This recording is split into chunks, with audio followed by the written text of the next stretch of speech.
I'm Snoop Dogg, and I'm giving up smoke. I know what you're thinking. Snoop, smoke is kind of your whole thing. But I'm done with it. I'm done with the coughing and my clothes smelling all funky. I'm going smokeless. Solo stove, fixed fire. They took out the smoke. Now you can have a nice blaze without any clouds ruining your day. Go smokeless. Go to solostove.com. Tell them Big Snoop Dogg sent you.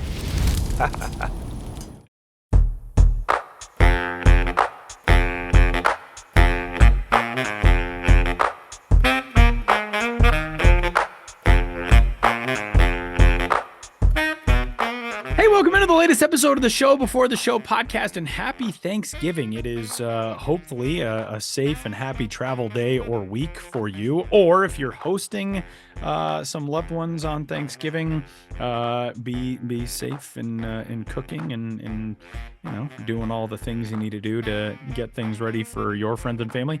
And hey, if you're not hanging around with anybody this Thanksgiving, you can hang out with us, your three friendly neighborhood pals on the Show Before the Show podcast, as we welcome you into this week's holiday edition episode, the first, I guess, of the holiday editions. My name is Tyler Maun in New York City, Sam Dykstra and Benjamin Hill. Gents, how are you? Good. Yeah, it's good to be back. I was sorry I missed out last week, but it sounded like you guys had a great time. I did listen into that interview about the Rome rebrand. So that was a lot of fun to be a listener instead of a podcaster last week. Won't make a habit of it, I swear. I'm back for good.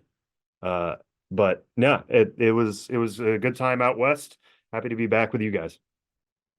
Yeah, I mean, Sam was gone for 2 weeks. The first week, Tyler and I just said there cannot be a podcast. We were too distraught. Exactly. We're going through those different stages of grief. And right. In the first week, it was just that pure emotional devastation. It was like a really bleak and barren emotional landscape for both of us. Yeah. And then in the second week, you got over it. Right. I mean, by week 2, we were like, oh, that's fine. Yeah. We were like, this is like, what do we even need this guy for anyway, I think that's a common pathway. Yeah. Like in the podcasting world, people move on quickly. Yeah, and in life itself. I mean, you have to, you get knocked down, and then we couldn't mourn you forever, Sam. All right, you get 1 week, and that's that. The show before the show must go on. Yeah, that's fair. I'm not asking for a 4-week moratorium. I'm just saying, if you're gonna mourn me, throw your back into it a little bit. Yeah, but in retrospect, Sam didn't die. We were treating it like he did, but he was only on vacation. He was, and it looked like a beautiful vacation, by the way. And I was very happy Sam got to check out some cool stops in Utah. You hit some national parks. You went to the Catskills as well. You went to a college football game, which was very cool. You went to a Pac-12 game at the home of the Utah Utes. How was that? Yeah, I'd never been to a Power 5 college football game before. I don't know if I've ever been to a FBS game before. I've been to UMass. Oh, interesting. And Harvard Yale. But those at the time, UMass was FCS and Harvard Yale is FCS now. So that was one thing I've wanted to do this year, was go to a Power 5 football game, see what that's like. I didn't go to a football school. Your alma mater formerly had football. The football stadium is still there, but no football team. The football stadium also used to be Braves Field. Right, exactly, which is very cool. So yeah, it still exists, but no, we did not have football when I was there. So that was the thing I wanted to do. And Utah Utes happened to be hosting the Arizona State Sun Devils when I was there. I think the final score was 55-3. The drubbing. Everybody in Salt Lake City went home happy. And then I went to Arches, Canyonlands, and Zion National Park. So cool. Highly recommend all three. You were there. They call it the Big Five, the 5 national parks in Utah. One of those is Capitol Reef. Have you gotten any explanation as to why? I'm assuming that's like a prehistoric. I've not been to Capitol Reef. It looks amazing. Did you read anything about Capitol Reef? How is there a reef in Utah? I mean, I know that was all part of an inland sea millions of years ago. We have dinosaur footprints in various places in Colorado from areas that were actually like beaches at one time, where the ocean turned into land in Colorado, which is so weird to think about. But what's the deal with that reef? I didn't go to Capitol Reef, so I can't speak to it specifically, but I will say that did come up a lot. Like, you go to a lot of visitor centers and they're just like, yeah, so the reason why there's lines here is because where the water was loaded in a certain way. And you're just like, that's so insane. Like the idea of arches to begin with. Yeah. Like how those exist is because obviously we know the structure of an arch is very structurally sound and very strong, but that's because that's all that's left of some of Yeah. this. It's just been eroded over years and over years. So like what's standing is just the arches that happen naturally because they That's are so sound. pretty amazing. But yeah, it's like all this stuff used to be underwater at one point, which is so nuts. I think now we're kind of getting some good feelers out there for a spin-off podcast in which we just talk about all the national parks, which actually sounds awesome. I would do that podcast in a heartbeat. That needs to be Who the can next, fund that? ballpark series. Yeah, we'll The probably do national something like ballpark that. series. Yeah. Actually, we'll great. probably do that this off season. I mean, just an article like national parks you can tie into minor league road trips. Yeah, that's a cool idea. But, yeah. We could do a national park guide instead of the ballpark guides. Hey, Something like once again, this podcast is becoming a pitch meeting. Exactly. We continue. Well, and I feel like that is very fitting for this week's episode of the show before the show as we welcome you in. Thanks for hanging out with us. You can get in touch with us if you so choose. Podcast@milb.com. Send us your questions, your thoughts, your comments. And you can send us questions along the lines of what we're going to discuss on this week's episode of the show before the show, because it's late November. Baseball season is over here in the Northern Hemisphere, at least in the Americas. Yesterday, Ichiro led a team of retired Japanese players against a Japanese high school girls team. And Ichiro threw a complete game, which is very cool. So there's still baseball going on some places in the Northern Hemisphere, but not here really in the U.S., unfortunately. So we didn't have a ton of actual baseball stuff to talk about. So we decided to kind of go on a journey of getting to know each other because of a conversation that we had before we started recording, I don't know, a couple of months ago, where for some reason we just started like deep diving into each of our backgrounds in baseball. And one of us, as we were in the midst of this conversation, said, we should do an episode like this where we all kind of ask each other questions about, our backgrounds and how we got into this industry and how we got to these jobs and blah, blah, blah. And yeah, so I kind of like that idea, and we're gonna do it today. Yeah, this is good timing too, like you said, not just because of the dearth. See, now I'm using that word. Oh, you did Not- listen last week. I did listen last week. Look at me Amazing. doing callbacks to shows I'm not on. The He's dearth a of baseball, professional.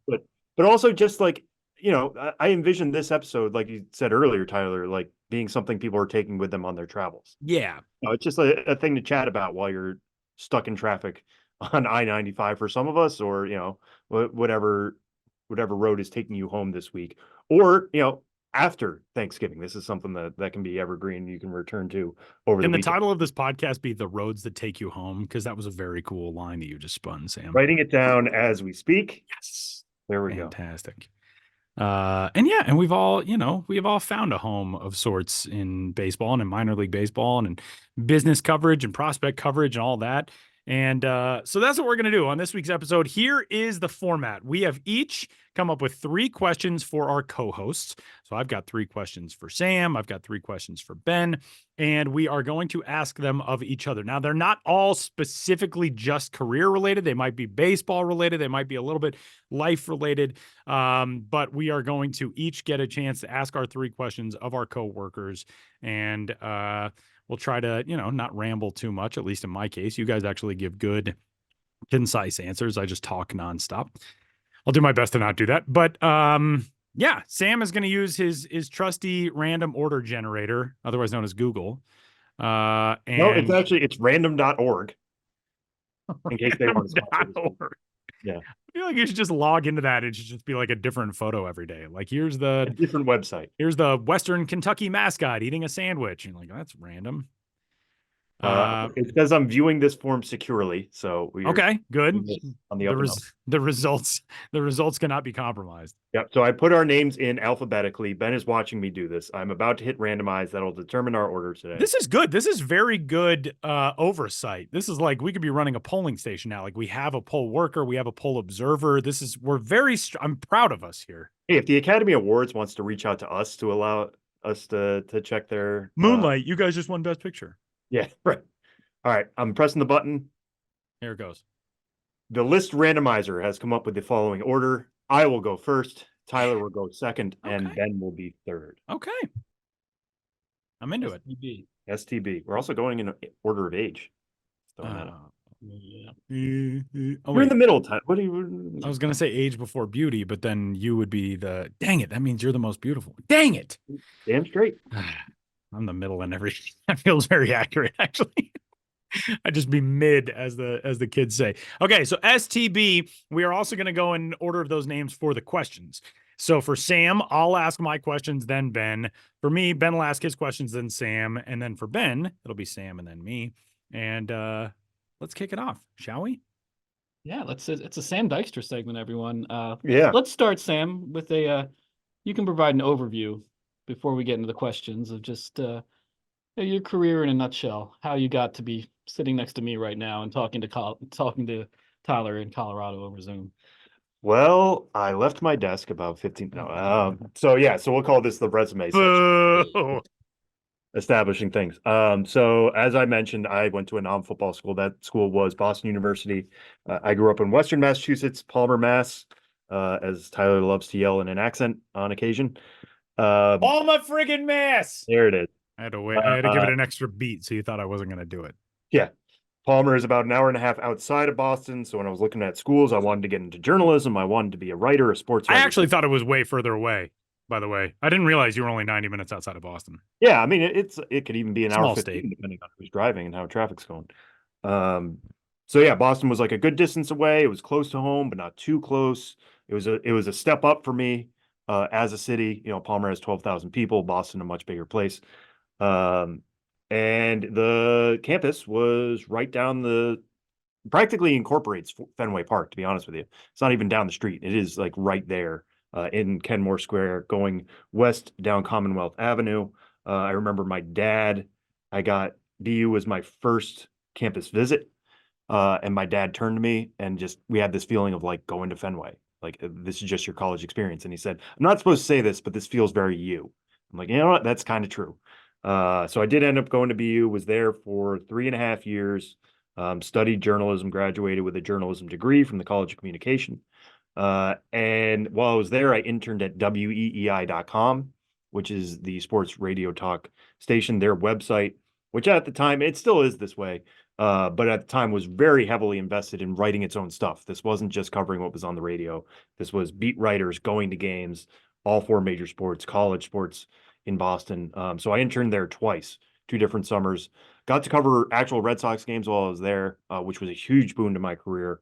And then I graduated January 2012, semester early, was applying everywhere. And, you know, one of the jobs that had an opening was MILB.com. And, I applied there, I had covered Pawtucket Red Sox games. Like I said, I had covered Boston Red Sox games. So I had a decent resume to do it. I had covered BU sports, and they said, like, yeah, do you want to come move down to New York City and cover minor league baseball from 8 to 2 every night? And I was like, yes, I do. So I started this job in March 2012, and I've been here ever since. I mean, I started working nights like many of us have, covering, writing nightly recaps of what was happening in the minor leagues with top prospects and just other standout stories. Moved dayside, wrote the tool shed column for a while there, which was twice a week, on just guys who I thought were noteworthy or trends that I was noticing across minor league baseball. And then 2.5 years ago, the MILB.com team merged with the Pipeline team. I moved more into prospect rankings, working with Jim Callis and Jonathan Mayo on that, and a ton of other stuff. Some of the stuff like MLB Pipeline Game of the Month, I helped spearhead. But for many, many years now, one of the biggest things I do every week is this show, which is one of the things I'm most proud of in my professional career. So I think that catches us up. I think that's where things stand today. So there we go. Who wants? Tyler, you're first. Tyler's first, according to random.org. Ben, before we start with Sam, do you feel as though there was an adequate? Is there anything that we're missing? I think that was adequate enough. Okay. It's a launching. Yeah, I think so too. I think it's good. I just want to make sure. A little tangent into like maybe how you got your heart broken in college at one point or something like that. But no, we'll keep it on topic and just go right to Tyler. We'll save that for the Patreon that we're never ever. Yeah, that we're never going to create. That's never going to happen. Okay, Sam. One of my favorite things about you, among all of my favorite things about you, of which there are many, is I love that you're one of those people like me, like Ben, like Josh, like so many of us, who you see a lot of the romance in baseball, whether it's history and records and all that type of stuff. What are some of your earliest memories? Obviously, growing up in Massachusetts and being a Red Sox fan, there is so much that you can reach to that is part of that romance and that history. But when do you remember really feeling like, oh, I'm hooked on that side of this sport? Yeah, I mean, there are a couple things that take me immediately to mind. I mean, like you said, growing up in New England, I mean, my dad grew up on Long Island, so he didn't have as many Red Sox specific stories, but my mom did. She grew up in Boston, just outside Boston for a while, then moved to Connecticut, but they were always Bostonians at heart, really. Uh, and like my grandma grew up in Maine and was telling me stories of like her brother, and I still have a picture of this actually. My great uncle, there's a picture of him with Ted Williams. Ted Williams just like went fishing in Maine a bunch and would meet up with locals. And so it's him hanging out in a parlor, showing off how big his fish is. And there's my uncle laughing in the corner, hearing this story from Ted Williams. And it just made it so accessible. Like my mom would tell me stories of how they would go to games at Fenway in the 60s. And, Rico Petrocelli, Yaz, all those guys were just there. They were accessible. They were legends you could reach out and touch and get balls signed with. And then she had two sisters and they would go play with a signed ball in the yard. And I'm like, that could have paid for our college, technically, if you had kept that around. So just hearing those stories growing up, and I remember like specifically, we used to meet up with my grandma every Saturday, just for lunch down in Connecticut. And for some reason, I was always just so enraptured by like how many games above 500 the Red Sox were. I think that's like your 7-year-old brain is like, I can count this number. So let's just stick with that. And at that point, 1997, this is like just before Pedro got there. Nomar is becoming a thing. Mo Vaughn is like about to leave for LA, but like the team, there's something there. But they weren't the heights of 2004 yet. So like being above 500 was a good start. Like, let's just stick to that. I have fond memories of that. And then when Pedro came, it's funny, you like when you're 8 or 9, you just assume what's happening now is normal. Things are going to be like this all the time. There's always going to be a major league strikeout leader with 300 strikeouts. And then you age and you're like, the older I get, the more I realize how special those 1999, 2000 seasons were for Pedro Martinez. And just like having that as your guiding light was just so awesome to know he was always going to be pitching every 5th day and just dominating in ways that nobody was at that time, because it was an era where offense was going crazy. So I think that really latched in. That was also the time Red Sox hosted the All-Star game in 1999. Somewhere I still have a VHS tape of Pedro starting that game, striking out guys like, Sammy Sosa, Mark McGwire. That just crystallized like this game is really special. It happened at the same time as Mark McGwire and Sammy Sosa, right? Like that season, if you were growing up, seeing that and thinking like, again, is this normal? And everybody telling you, no, this is not normal. This is going for history. This is something that does not happen. It just happens once in 40 years. So I was just like, this is the game, man. This is where special things happen. And I latched onto that. At one point, I got my own room. I'd been sharing a room with my sister growing up, and we painted Fenway Park on one of the walls. Cool. And this was before Baseball Reference really took off. So my dad like emailed somebody and he sent a letter to us back, and we got the exact scoreboard of what it looked like when Ted Williams hit his home run in his final at bat. Oh, that is awesome. So in my childhood bedroom, I think it says the Orioles 4, Red Sox 2. And if you go in there, you're like, why are you have any box? Your team is losing? Yeah. And we found out exactly what it looked like, and that we got like the out of town scores from that day, and we did a bunch of research. So that's super that's cool. what I grew up with. It was just, and then 04 happened, and you're gone at that point. Like that's just there's nothing else to save you. You are hooked for life. That is super cool.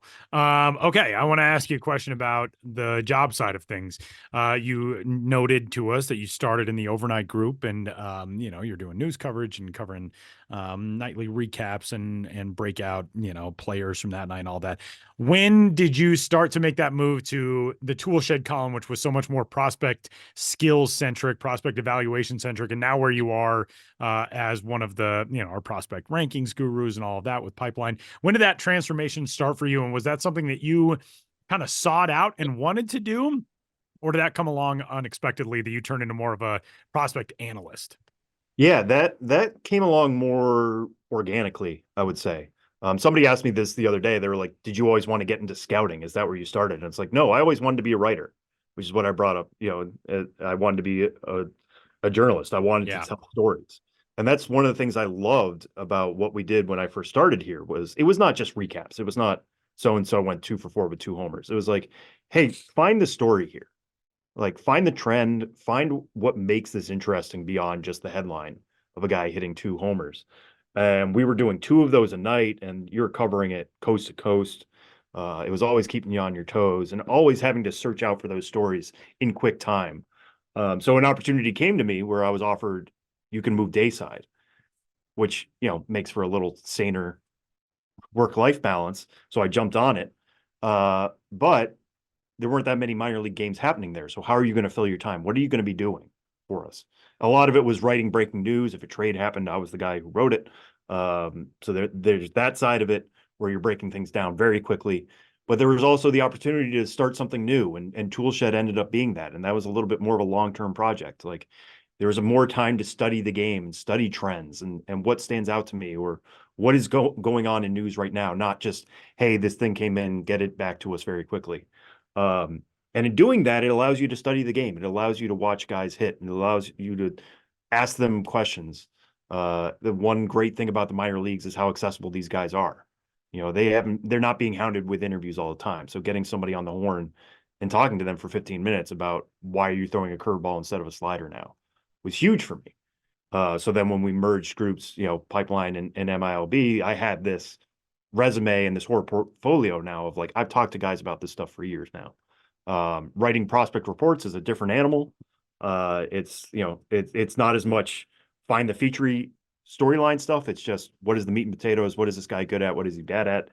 But I had been doing that work for a long time, just in a different format.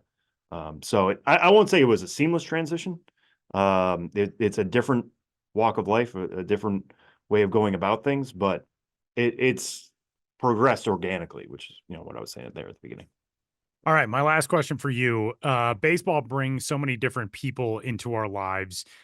Is there a story that you remember that's kind of your own personal, I don't want to say favorite, but maybe one that's just stuck with you as a special one to you, whether it's a prospect profile that you wrote, or even something on the scouting side that you wrote, where you've always, I feel like every artist, every musician has like their biggest album and like the album that they love the most. What is that for you? Yeah, I mean, I can tell a number of stories of stuff like this. Let's see. The one that immediately came to mind when you asked about that was Carl Edwards Jr. was our minor league pitcher of the year, and I want to say it was 2013. Friend of the podcast. Friend of the Back podcast. back Yeah. in his Went by early years. CJ at the time. Went by so CJ at the time. I might say CJ Edwards just because my mind. And I do remember texting him for an interview once and not knowing what to call him because he had just decided, I think I want to go by Carl. And I asked him, like, do you have a preference? And he was like, nah, you can call me whatever. I was like, Yeah. Just give me guidance. Yeah, but he had such a great story because he was drafted so late in the draft. I want to say it was like 47th round. It's a round that certainly doesn't exist anymore. And he was just a find, as somebody who was like pitching in adult leagues on back lots. Like, I think he was going to go to JUCO. Nobody expected much out of him, but they negotiated, do you want to go pro? And he's like, oh, who knows if this opportunity is ever going to come again? So sure, I'll jump on it. And was posting a sub-2 ERA, was known as the String Bean Slinger, which is one of the great nicknames. Incredible nickname. Never really shook that, but the fact that he made the majors is still stellar for where he was drafted. And just getting to tell that kind of origin story was really cool. And I think that's how I wrote the piece, was like, hey, this is the origin story of this guy. He put himself on the radar this year, and has a really good fastball for his size and a good breaking stuff. But this is not a common story. And getting him on the phone for a while to talk about that stuff, and him talking about pitching against adults, and like an umpire just going crazy with every strike he threw because nobody expected it. Even those guys on the field were surprised, and hearing stories about how scouts found him on those, adult leagues essentially, was really, really cool. So that's one thing that stands out. Another one was Jose Fernandez, sadly to look upon now, but he was another pitcher of the year for us. I think that was in 2012. And I wrote up a whole story and I couldn't get him. I was trying through the Marlins. I was trying to DM him. He had talked to us tons of times. He'd always been really good to us, unsurprisingly for anybody who knows Jose's personality. And just couldn't get him. So I got people around him. You know, it was kind of like a Gay Talese, Frank Sinatra has a cold. Like, just talk to other people about Jose Fernandez. And they all had these really cool stories. One of which was, I think their pitching coordinator told me he had this orange glove. And I said, that's a little too flashy. If you're going to wear it, you have to own it and you have to pitch like it. And Jose's like, all right, I will. And again, pitcher of the year, became one of the phenoms. That's awesome. Untimely passing.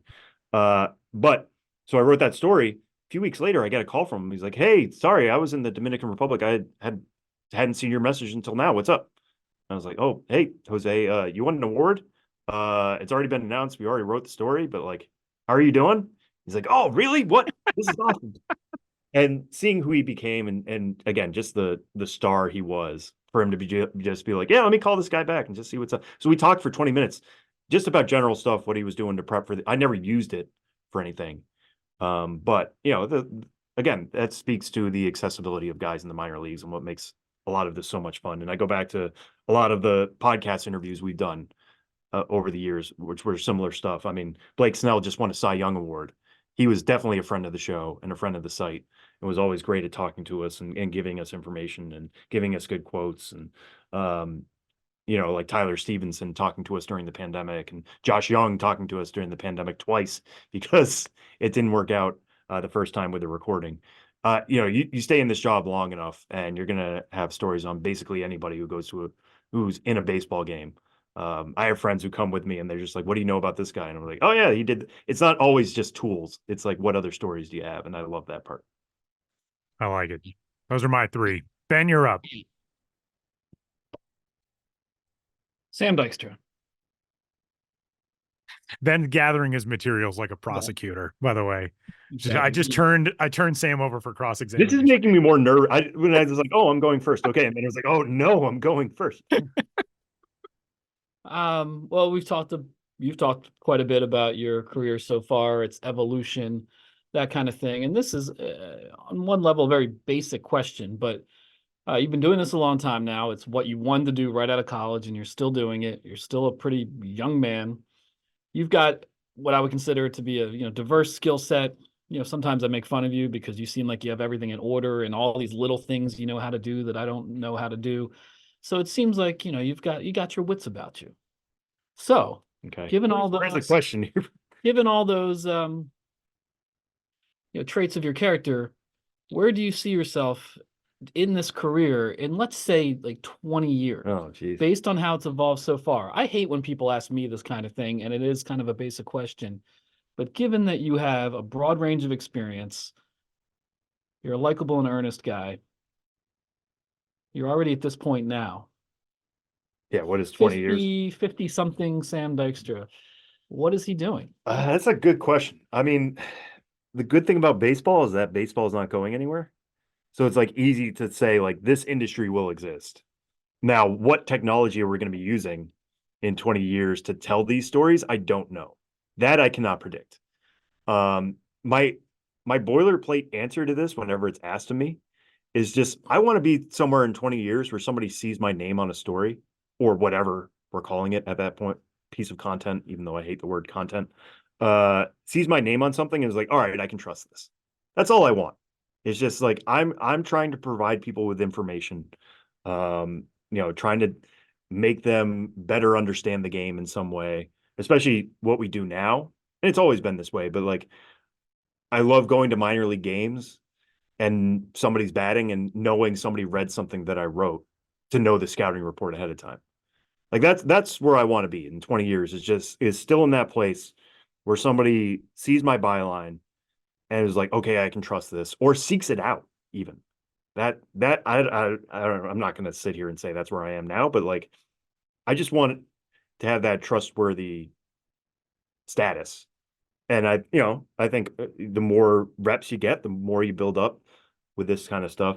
I've gotten to this point now, but like, hopefully it's even better in 20 years. We'll see. But I can't predict the future in terms of, like I said, what the medium will be. But as long as I'm still in a place where I'm telling baseball stories and people are coming to me for those baseball stories, I'll be happy. Okay, so you still want to be in this realm in 20 years. And like we've said, you've been doing it for a while, but there's always the road not taken, the path not taken. We've talked about this kind of thing in the past. Baseball just didn't work out, or it wasn't something you pursued or whatnot. What do you think you would be doing if it had nothing to do with baseball? Oof. That's the thing, is that like so much of my path was geared towards becoming a sports writer. So like my first thought with your question is I would be doing other sports. Like coming out of school, the fine-tuned ears out there might have recognized that I said I graduated in January and I didn't get a job until March. So for 2 months, I was applying everywhere. One of the jobs I applied to was covering high school sports in North Dakota. So I was like, you just need to get out there and do whatever you can. One of the jobs that I was also interviewing for at the same time I got this one was for a magazine that was basically sent itself to like gyms across America and just was telling people about exercise techniques and like fitness, general fitness. And one thing that drew me to that was that they had an annual convention in Brazil. And I'm like, I don't know if this is what I want to be doing, but if I can get a trip to Brazil out of this, like that's something. I just need to find something to establish myself in. So I know it's not very far out there, but if I wasn't doing baseball, I'd probably be doing another sport. I wrote about hockey a lot in college. Basketball is my second favorite love. So I would have found a way maybe to write about basketball. I would like to think I'd be writing somewhere. Like maybe there's an off chance I'm out teaching a history class somewhere too. Like that could have existed. I come from two teachers. I value education and passing that along to people. And in many ways, that is similar to what we do now. It's just reporting to a group of 20 every day. But I would think I would be hunting for a job in sports somehow and writing about sports and sharing the stories. I could also imagine you writing speeches for like a Democratic senator from Massachusetts, something like that. That was one thing I took could classes definitely see for, that. Yeah. So who knows? There's infinite possibilities for us all. And you are a man of many interests. And this is again a cliche question, moving away from things professionally. And this is going to be kind of a first thought, best thought kind of thing, as opposed to endlessly qualifying and going back and forth. But the proverbial desert island. Maybe it's just a basement you can't escape from. I like desert island over basement to be clear. Say, sounds way darker when you put it that way. Well, either way, you don't have access to much, but you get one movie, one book, and one record. Oh boy. I like this a lot. All right. I have movie and book immediately off the top of my head. And I guess I have album too. Movie is Inside Llewyn Davis by the Coen brothers. It's by far my favorite movie of all time.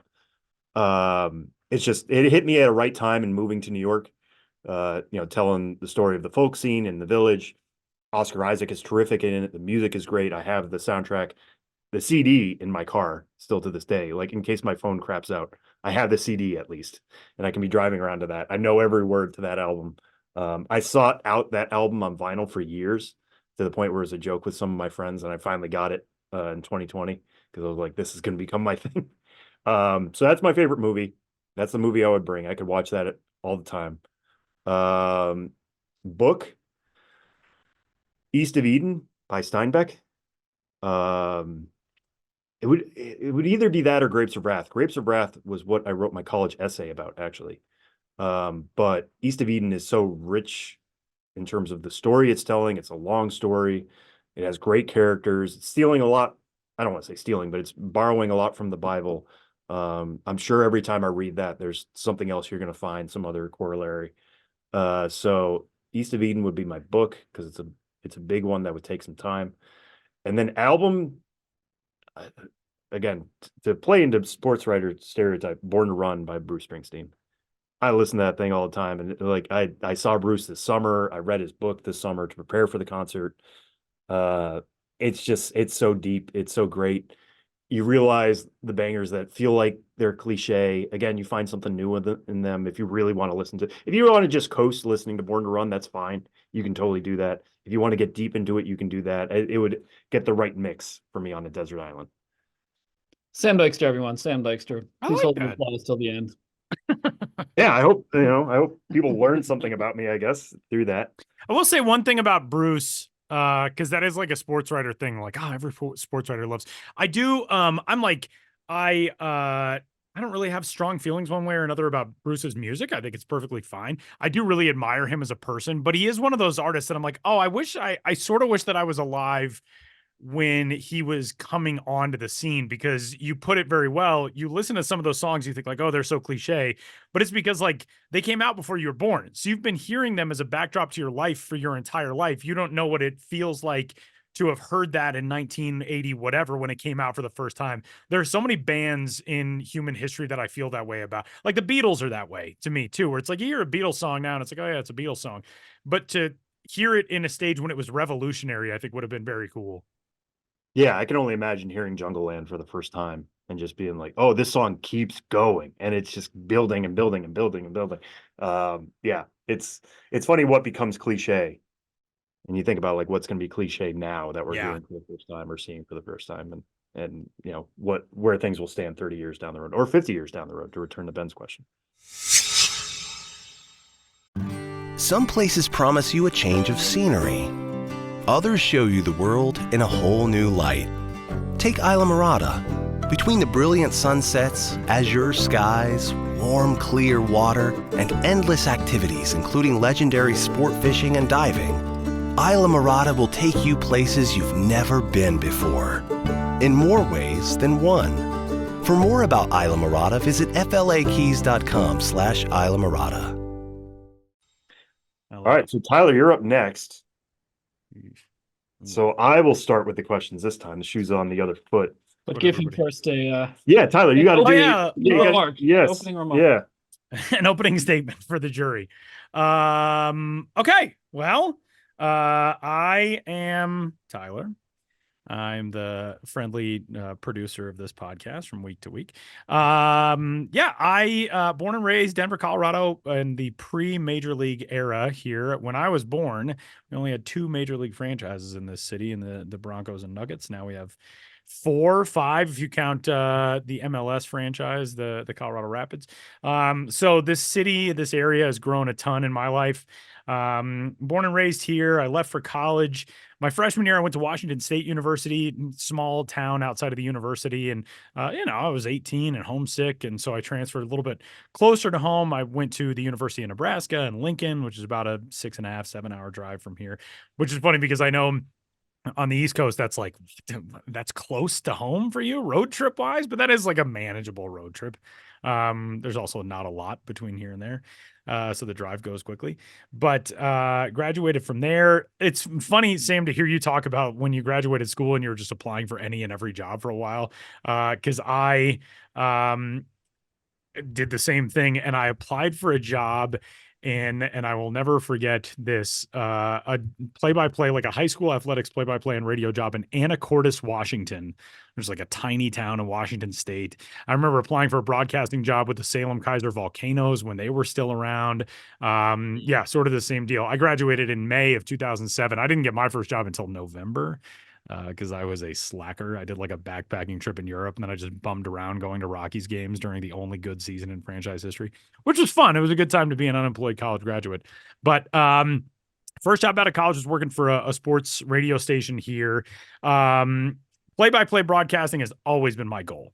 So got into sports talk radio first as a producer, and then I was a host of a morning news show, a sports news show. It's kind of like a morning radio sports center, which was very cool and something that was very unexpected to me to be doing at 23 years old in a top 20 media market. And like Sam was saying, I got to cover a lot of big sports at a formative and young age in my career. So I covered the NFL and Major League Baseball and the NBA and the NHL. And that was amazing, being in locker rooms and being, in press boxes and all that. And you learn a ton. It was also a very bare bones, very poorly funded radio station. So it was basically me and one other guy who handled absolutely everything. We ran every show on the station. We hosted the morning drive and afternoon drive shows. He was a guy who gave a toast at my wedding a few weeks ago and has become my best friend over the last 16 years now since we met. And that really set me kind of on the right track.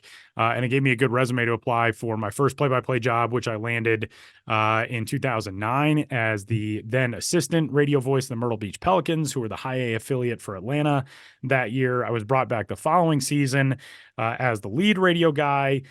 The offseason after my second year there, I went to Australia. I helped launch the Australian Baseball League as the media director for the franchise in Sydney, which kind of got my foot in the door with international baseball. I went back to Myrtle Beach for one more year in 2011. 2012, I went to Altoona. I did a season as a radio broadcaster then.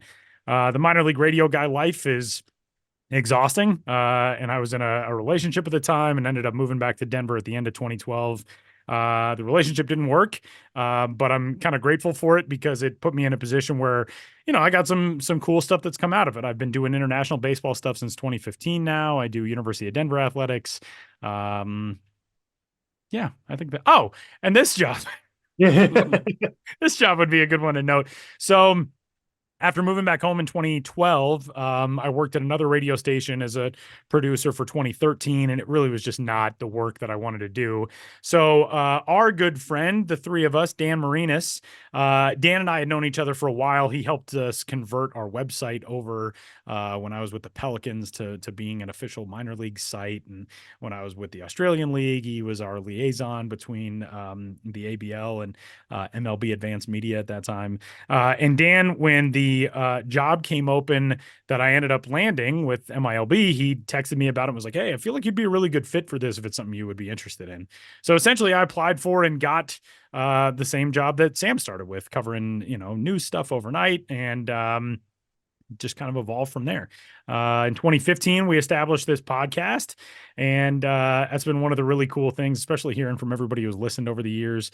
That's been pretty amazing. And I guess I was the only dork who knew how to operate Adobe Audition. So they were like, all right, well, you can be the host and producer of it since you're the one who knows what you're doing, sort of.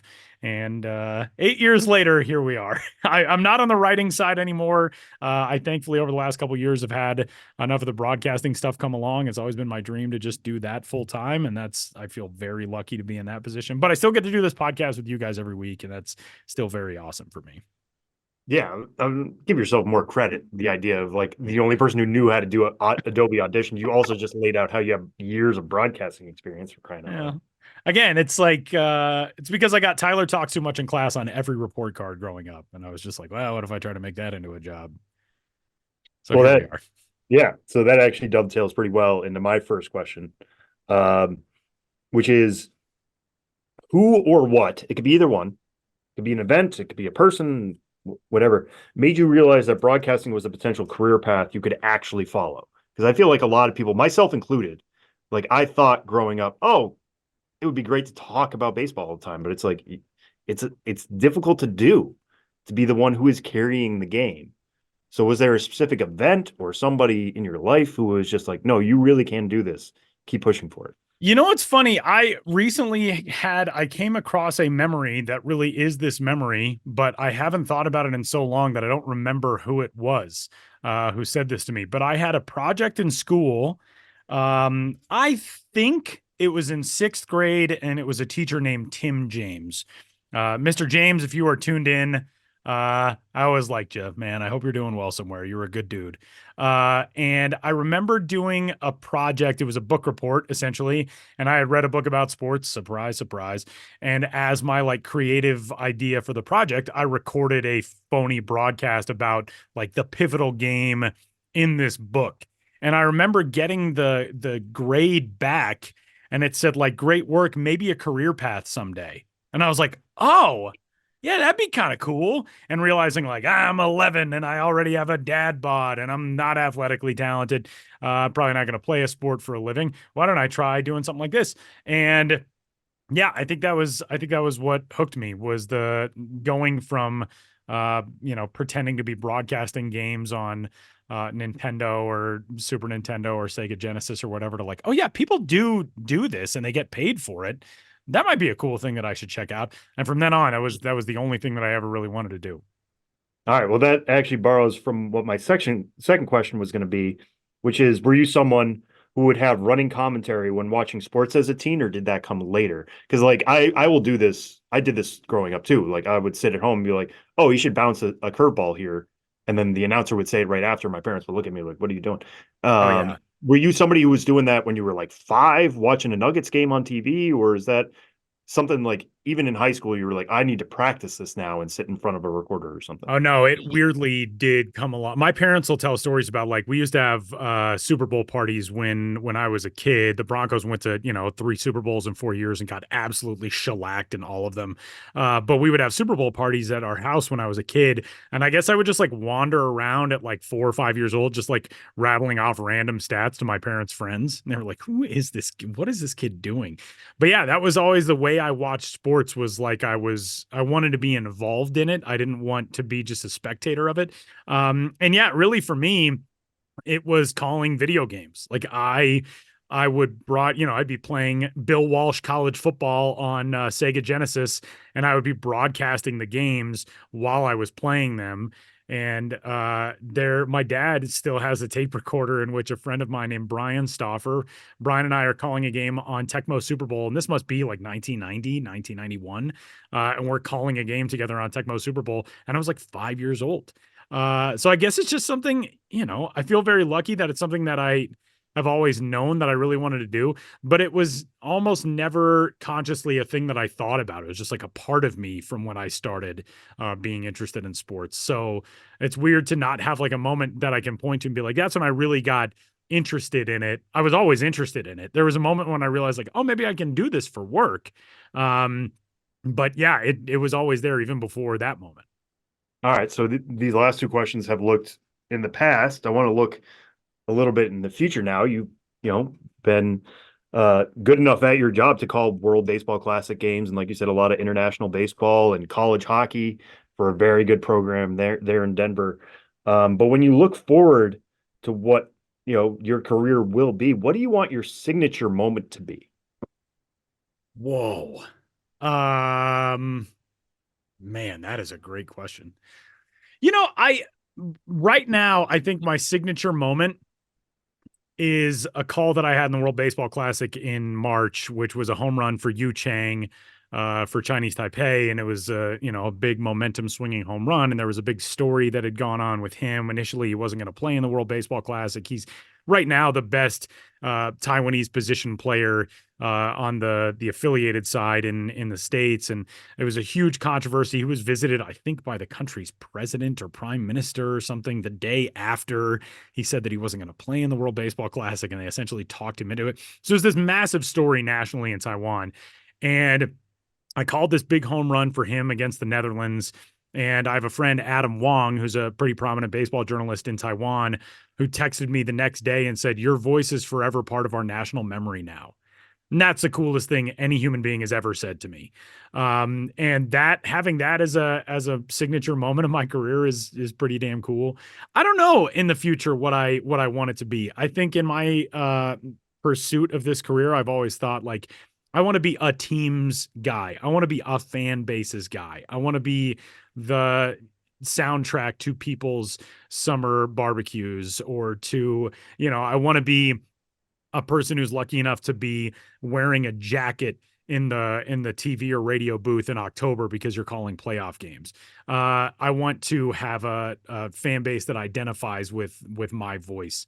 And I don't know if that'll ever happen. And I don't know if that's the route ahead of me. A lot of jobs come up where you're doing more network stuff, or you're, kind of ping ponging around doing different sports and whatever. I would love to do all of those things too.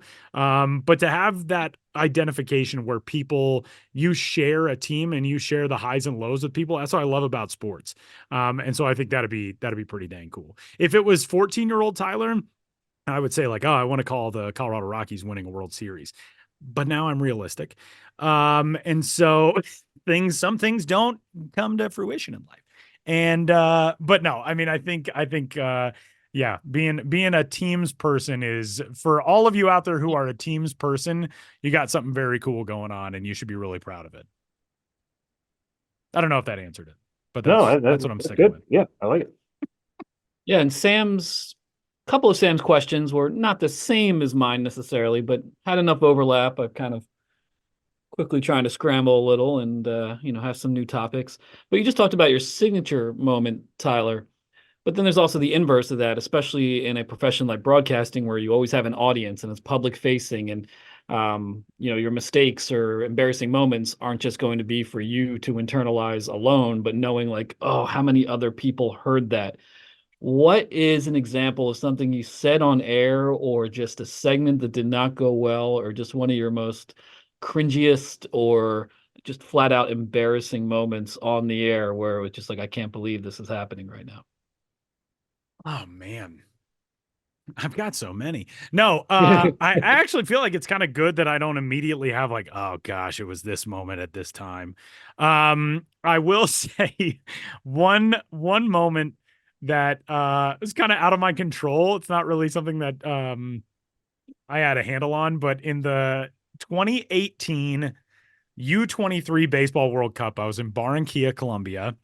And there was a Cinderella story there. Mexico had never won a World Cup event in baseball in its history. And you think about Mexican baseball and all the talent that has come out of Mexico and incredible leagues that have existed there for so long. They had never won a World Cup. And this U23 team in 2018 was kind of like they came out of nowhere, and they were really good. And they ended up making it to the final, playing against Japan. Japan, loaded, just studs everywhere. That game went to extra innings, and it was the end of a really long tournament in which the other broadcaster who I was working with had gotten sick in the middle of the tournament. So I think there were 2 straight days where I did 3 broadcasts solo per day. And so I was just shot by the end of it. And the game goes to extra innings, of course, the World Championship game. And Mexico retook the lead in, I think, the top of the 10th, and they close it out in the bottom of the 10th, and there's a fly ball to right field. And as I'm yelling out, Mexico has won its first World Cup, my voice cracks. And in rewatching it, I don't think you can tell quite as much, but in my head, I was just like, this might be the highest of heights for these guys for the rest of their lives. And there's just some clown who's like, Mexico has won. Like I sounded like the pimply faced kid from The Simpsons. That one definitely, that sticks with me. And which I guess, I should feel okay that that's my worst thing. Like I didn't, it wasn't some huge meltdown on air. I haven't had a Brockmire moment as of yet. But yeah, that one hangs with me where it's like, I'm glad that I could stick that in people's memory banks of my voice cracking for this huge moment in all these guys' lives. But the good news is we had Spanish language coverage of it also, and I'm sure they all have held on to that highlight and not mine. Let's hope so. Yeah, Tyler Maun, hero in Taiwan, clown in Mexico. That's going to be on my tombstone someday.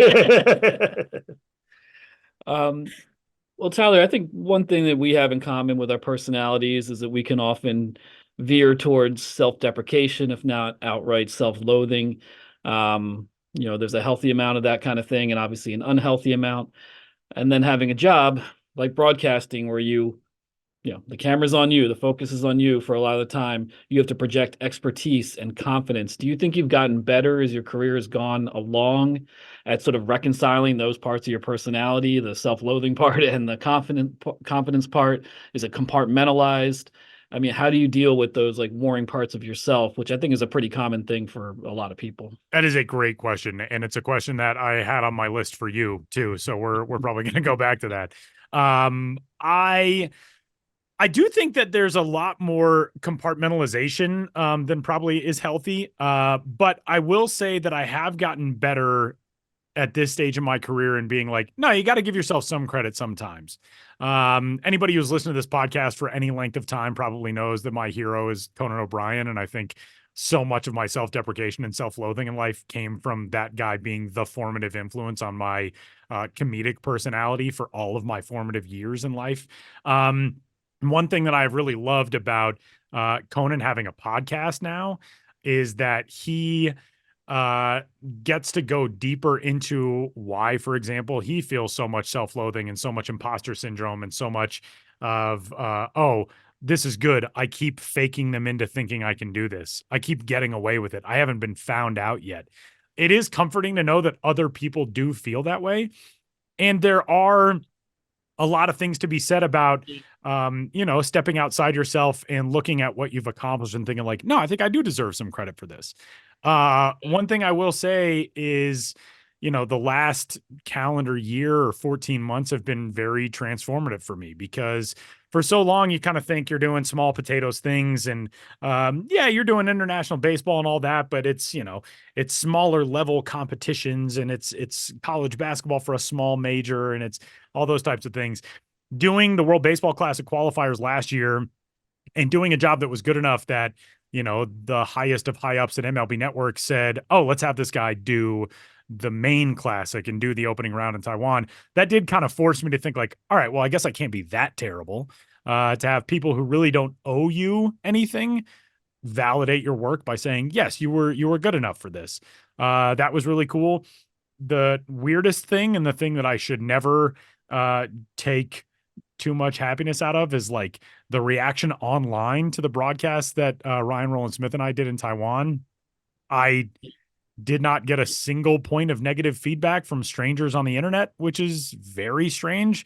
Because we're not strangers, Tyler. Well, right, exactly. You guys just crushed me. Like Sam would I would wake up every morning in Taipei, in Taichung, with a text from Sam that says, "You suck, don't forget it." And I was like, man, that's harsh. The last person in the world who would do that, by the way, your pal and mine, Sam Dykstra. But that was really cool. Like, my college best friend would text, Reddit comments that he saw about me and Ryan that were like, oh, these guys are really good together. And that sort of thing, where you do think like, okay, I guess I must be all right at this. If these people who have no reason to lie to me are giving me feedback that's good. I still definitely, especially in sports that I have not done quite as much. Like I've done hockey now for 6 years. I still feel like a novice broadcasting hockey. And it's interesting because you said like you do sort of have to, be an authority on these things. I still feel like I'm, when I venture into trying to give any sort of intelligent input or analysis on hockey or basketball or lacrosse, when I've done lacrosse games or anything like that, I do still feel kind of like, all right, why don't you just pump the brakes and just talk about what's going on TV or the radio, fella? Nobody needs your analysis work. So some of that is still there, where it's you do kind of feel like an imposter, but it has gotten better. Things have gotten better. There is still that loud voice. It's like someday they're going to find you out. But I have a lot of really good people who also feel that, Ryan Roland Smith, who I did those broadcasts with in Taiwan and in Germany and in Panama last year, Ryan pitched in the big leagues for 6 years. And Ryan said every time he took the mound, he thought at some point they're going to figure me out. And so to have people like that to talk through things with it's really helpful. And it helps you know that you're not alone also, which is something that Ben and I have talked about too. So yeah, I'm going to spin that question back to you, Ben, at some point too. All right. Yeah. Well, it's good to know you're not out there with like the voice of Carrie's mom in your head in the movie Carrie. They're all going to laugh at you. It's not a very good impression. Yeah, it's an impression that Ben has been carrying in his back pocket for decades. That impression was actually just me doing the final out of that U23 World Cup. Well, Tyler, similar to Sam, I was going to ask like a more pop culture question to end, but then you kind of answered a lot of it with your little digression into Conan O'Brien. So I'll just make it specific to him. I mean, I think it's safe to say he's, as you said, he's your greatest comedic influence and just a huge inspiration in general. Just say there's somebody who's never watched any Conan O'Brien bits, routines, skits, sketches, whatever you want to call them, and they just have to go in cold. Like, what do you think is really the best representation for an introduction to Conan O'Brien? And let's just remove the old-timey baseball. Yeah, can't be that one, because that's too obvious. It's too obvious. But beyond that, what would you say? Conan's travel shows obviously are the things now that everybody loves the most, and his remotes have always been his best work, where he's not in a studio. It's not a scripted thing. He can go out and he can play off of people. And everybody talks about, when Conan went to Korea and he went to a spa with Stephen Yun, or he went to Germany and he went to like a nude beach with Flula Borg. My favorite, I think, full episode of what was then called Conan Without Borders is when he went to Armenia with his assistant, Sonam Movsesian, whose family is Armenian, and they fled the Armenian genocide in the early part of the 1900s. And the reason it's my favorite is because it showcases like everything about Conan that somebody could know and love. He goes and he's goofy and he's trying to connect with all these people and just make them laugh in the pursuit of pure human joy. He's just trying to connect with other people. People have no idea who he is. Who is this 6'4" weirdo with red hair from America? And why is he like dancing like he's having a full body, he's being electrocuted or something in the middle of a market. But then in that episode as well, he and Sona go to the Armenian Genocide Memorial, and it's really somber and it's really heavy. And Sona finds the name of her grandparents, I think, or great grandparents' village that was razed and burned during the Armenian Genocide. And watching how human he is in that moment, not only with her, but with other people who are there, that's the type of heart that guy has. And I think it showcases that, like, hey, you can be one of the biggest celebrities and one of the biggest names in the world and still be a good human being. And there's something very reassuring about that to me, where you just assume like people hit this level of stardom where it's just like, oh, everybody turns into a jerk. I don't think that is true for everybody necessarily. I think a lot of people do stay good people. I think if Bruce Springsteen were to walk into that room with you guys right now, I think it would be an incredible life-changing moment for you, because I think at heart, he's a good person who interacts with people in a good way.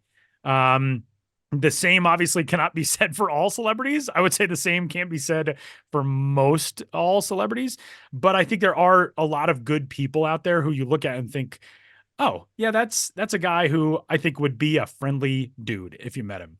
I was having this conversation with my wife after Matthew Perry died. I just finished reading his memoir like an hour before we started recording today.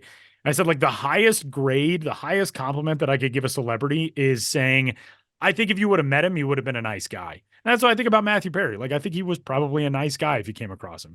And so that's, for me with Conan, it's like, oh, I think that's a good human being. I think he's a good father. I think he's a good friend. I think he's a good husband. And that's something to aspire to and to admire in life. So if you haven't seen the episode of Conan in Armenia, it's very cool. And I encourage you to check it out. All right, Ben, you're up. At Adelphi University, New York, ranked a U.S. News and World Report Best College, transfer students can expect extraordinary. More generous financial aid and scholarships, easier transfer, smoother transition with their credit transfer policy, smaller classes, and a more personalized approach. More paid internships, higher graduating salaries, more program options, 70 to choose from, and award-winning career services. Adelphi University, where transfer students find extraordinary success. Learn more at adelphi.edu/transfer. Yeah, hello, it's me, Ben Hill, native of Cleveland, Ohio, but moved to Ambler, Pennsylvania when I was about 2 years old. Grew up a gigantic. I never knew that at all. Yeah. Wow. We're one sentence in, and that's a new fact about you I didn't know. You were born in Cleveland? Yeah, I was born in Cleveland in a hospital in Cleveland. I forget the name, but it's now defunct. We actually lived in a small town called Ravenna, which is closer to Akron. My dad went to grad school at Kent State at one point. I kind of forget the specifics about, I guess that's what brought them then to Ohio at the time. But then moved to Ambler, Pennsylvania, outside of the Philly suburbs. 1980. So I was too young it was August of 1980. So I was too young to take in, Philly's pennant race fever. But I think it helped for my parents. My mom, grew up mostly in Jersey, but had never really been a baseball fan. My dad, had some background in Ohio and Illinois, some in Jersey, but he wasn't really a Phillies fan, but they also didn't feel particularly a strong allegiance to any other team. So I think when we moved, it got them right into the Phillies, especially my dad. And I didn't need any encouragement. I was just obsessed with the Phillies from a very, very young age. Mike Schmidt, the first hero. I always wanted to work in baseball as a kid, mostly as a player. And then secondary, I just wanted to be like the next Harry Kalas and call Phillies games. But when I went to college, I never really pursued anything related to sports at all. I remained a baseball fan, but I went to the University of Pittsburgh, a state school that was already all the way across the state. So gave me a new perspective on things, and I was wondering what to do. And I had a communications degree. I was really mostly interested in like the media and media analysis, almost less writing and more trying to understand how the media works. and the inherent biases at play and that kind of thing. That's a topic I'm still really interested in, but neither here nor there. But how any of that would have translated to a job, I don't know. I was obsessed with college radio. Went through a series of directorships at our college radio station. Super into music, being a music fan, played drums a little bit. I'd say, in college into my early 20s, it was more music than baseball for me, but I had no real sense of what I wanted to do. I graduated college and I liked living in Pittsburgh. So didn't know what to do. And I joined AmeriCorps, the Domestic Peace Corps, did a Pittsburgh-based program, worked at a charter school in downtown Pittsburgh. I was basically like a teaching assistant for like middle and high school English and social studies. And then I got an opportunity to move into New York City at the age of 23, which is its own long, convoluted story. But basically, my mom was getting remarried to a guy who had an apartment in New York City who had been living there for decades. It was rent controlled. So I just kind of had an opportunity to move to New York because my mom's soon-to-be husband had a place I could live. So as much as I like Pittsburgh, the AmeriCorps was just a 10.5 month commitment. I didn't have anything really holding me down in Pittsburgh or anywhere. Always loved New York City, so I just went to New York City. Started working at UPS because that's where my stepdad worked. Was briefly in the Teamsters Union, which is a surreal little fact that I now look back on. I'm like, what? You were in Teamsters Union, local 804? True story though. Went back to education work. That eventually culminated in a full-time year as a teaching assistant at a third grade charter school, 2003, 2004 school year. And it was a great experience, but it really wore me down. And I was still young and figuring out what I wanted to do. And after that year, I thought, I don't know if this is my path. And so I hit reset and just started temping and doing all sorts of jobs, office jobs, 9 to 5 stuff. I was on Craigslist all the time, was looking for gigs and just saying yes to just about any opportunity with no real sense of what anything would lead to. So I did a lot of random stuff and have some pretty funny stories in those years. And in that era, 2005, I got a call from my friend Zach Hampel, the infamous Zach Hampel, ball hawk, who I'd met on Craigslist years before because he posted an ad on Craigslist looking for someone to play baseball in Central Park. So I became friends with him through a Craigslist ad, having no idea who he was or who he would become. But he called me, he was like, hey, and through his own connections, he got a job writing game recaps for minor league baseball's new website. And he's like, they need more people to write game recaps because in those early days of the website, and this was the very first year, 2005, they recapped every single game at night. Like someone would write a recap of every single game. So they need every single game. Yeah, that lasted for the next couple seasons until someone finally, and it was like kind of fulfilling the contract between MLB Advanced Media, which ran the website, and minor league baseball, then a separate entity. They had the. And what do we have at the time? 160 teams? Yeah, 160 teams. So you guys were churning out 80 recaps a night? Yeah, and almost none of them had quotes. It was just literally going by play-by-play and box score, play-by-play log and box score, and just writing like so-and-so went 3 for 5 with 2 doubles and 3 RBIs as this team beat that team on Thursday night, whatever. Wow. So it was pretty easy for me to pick up, even though I had no journalism or sports journalism experience. I only got hired because they had no idea what they were doing in the first year of minor league baseball coverage. Zach Campbell's recommendation was enough. Not that he had much, credentials in the company, but it was just like, hey, I know a guy. Sure, bring him in. It was just that kind of atmosphere then. And so at the time, I just looked at it as I looked at most things in my life, just something I would do until the next thing. Even though it was baseball and I'd always been a baseball fan, I don't remember ever thinking like, this is it, my big break. I just remember thinking like, cool, I'll do this until the season ends and then do something else. And so that was 2005. The season ended, and they just kind of kept us on with no real editorial plan in the off season. And so I just started coming in during days because I was like, if I have nothing to do, I'd rather work during the day than 8 p.m. to 2 a.m. And I was the only writer who chose to do that. And then I just found myself the lone writer in a room in the first off season in minor league baseball.com history. And that's how I learned about, a little bit more about the other side of the game. I remember writing the State College Spikes story when they announced their team name. That was like the first thing of that kind I ever did. And then I became the daytime writer and writing all the game recaps for day games in 2006. And then on top of that, would just do anything else anyone asked. One of the things I was asked to do was a promo column and promo preview, 10 promos coming up this week. And I just loved that immediately because I could research it. I didn't have to write in a dry, just the facts sports writing style. I could make jokes and pop culture references.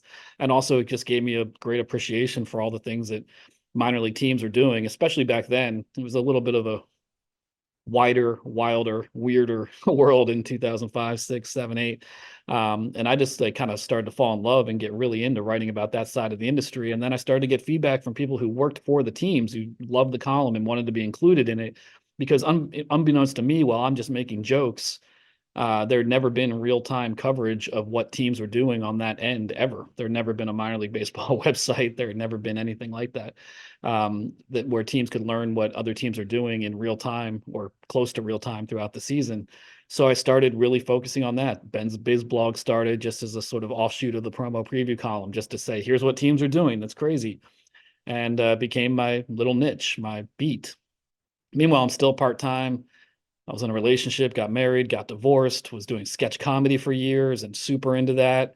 That ended. Was wondering if this job would ever become full-time. I'm 30 years old, living with a college friend and 4 cats, and divorced and like not in a good place, really not in a good place. Wondering if this whole MLB thing or this whole New York City thing would collapse, but I don't really know what led to the timing of it. But in 2009, it was like, okay, here's a full-time job for you. And I was like, at the time, I don't even remember being elated so much of like, okay, what does this mean? Like almost like skeptical. I don't think I believed that something like that would actually happen.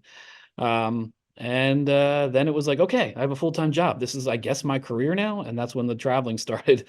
Because I was like, if I'm going to write about this entire industry, I haven't been to many of these places. And started doing that in 2010, these road trips. And like everything else, I was looking at that as something I just might do for a year or two. And it just kept going and going. And probably around 2016, I was like, well, I guess this is my really, truly my career now. And I'm actually getting close to visiting every stadium. And I hit that milestone in 2018.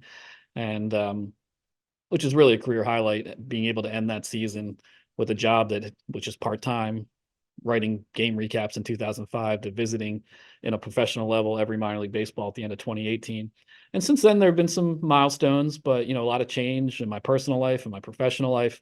I still feel like I'm kind of still searching around for what future milestones could bring. But it's unlike you two, who had this sense from a young age, like I want to be a sports writer, I want to be a play-by-play broadcaster. I don't know what I wanted, but it really wasn't specifically this. It's just what happened due to a very strange, unique set of circumstances. But that's life, right? Yeah. I like that we have a diversity of stories then in that way. That we're Damn, all I feel like yours came with a lot less existential crises than me and Ben, by the way.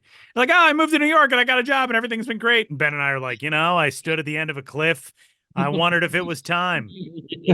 Listen, man, I didn't say this during my resume portion because I didn't realize we were going through everything. I was walking dogs in 2012. Yeah, like, you have told me that story. Yeah.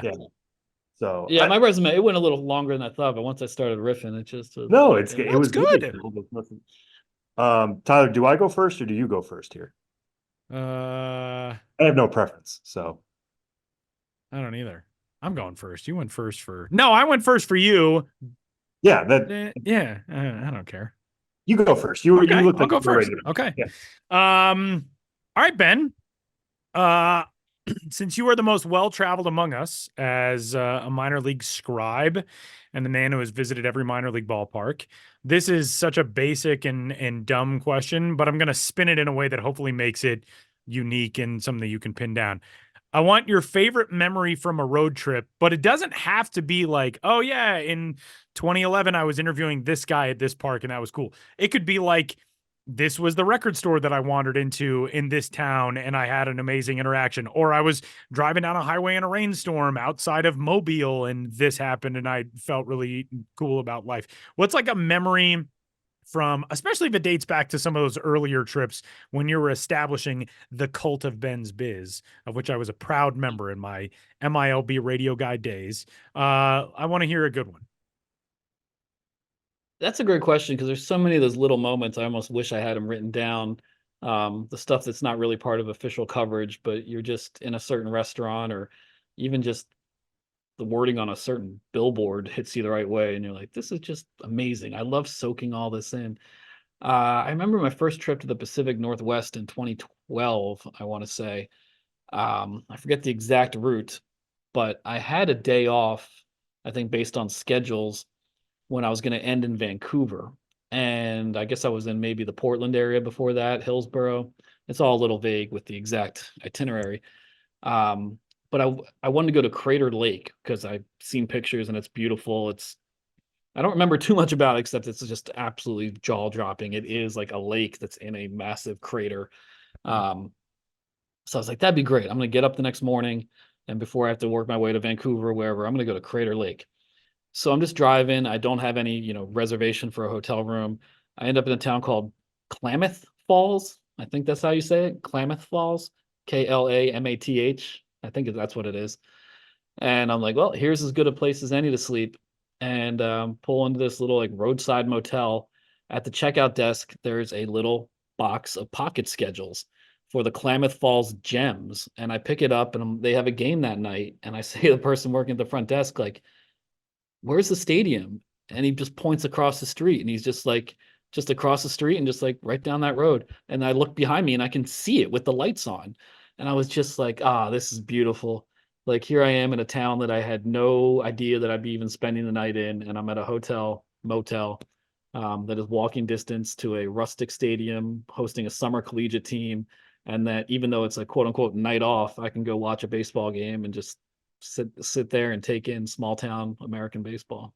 That is really cool. And it's one of those things that always reminds me. I worked with so many people in baseball, and I'm sure you guys are the same way. I never reached the point working in baseball or working in sports where I thought the last thing I want to do on a day off is go to a baseball game. That's still more days than not. That's the first thing I want to do on a day off is still go to a baseball game. And that I feel like is a very good sign about where you are in life and where you are in work.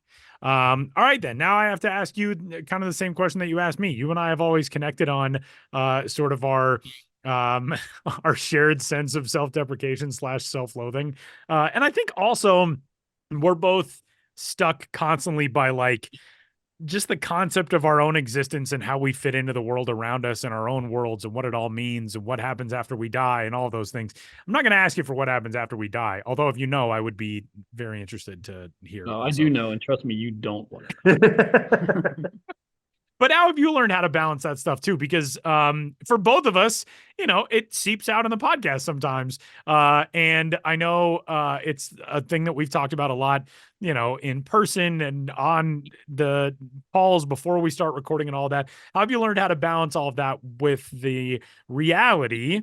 And I'll say this for you, the reality that you are a beloved, if not the most beloved minor league baseball writer out there, but kind of the struggle of, all right, am I doing this enough? Am I doing it right? Is my work making a difference? Is it making an impact? Yeah, I struggled with that on a whole lot of levels. Often just with the job itself of just like, man, this is kind of cool, but at the end of the day, you're just writing minor league baseball. How important can it be? So much happening in the world, and you're just writing about minor league baseball again. So a lot of the self-loathing comes into play with that regard, and then combined with because my job had no template and I didn't really know what I was doing. I've always struggled with like, am I just someone who goes and documents it, or am I kind of part of the show itself, especially in the early days with like, I'll be in this between inning contest, I'll spend an inning on the radio, I'll do the PA announcements, I'll do this, I'll do that. And I always struggled with like how to present myself because I couldn't stand to look or watch or listen to any of it. And that's still kind of a struggle for me is what am I doing when I do this job? How much is me and how much am I just kind of silent and presenting other things? I think my instinct in a lot of cases is to take a step back and just be someone who presents material showcasing others because it's not my personality. At the same time, to make a career, especially one that's improbable and not planned for, you do have to put yourself out there.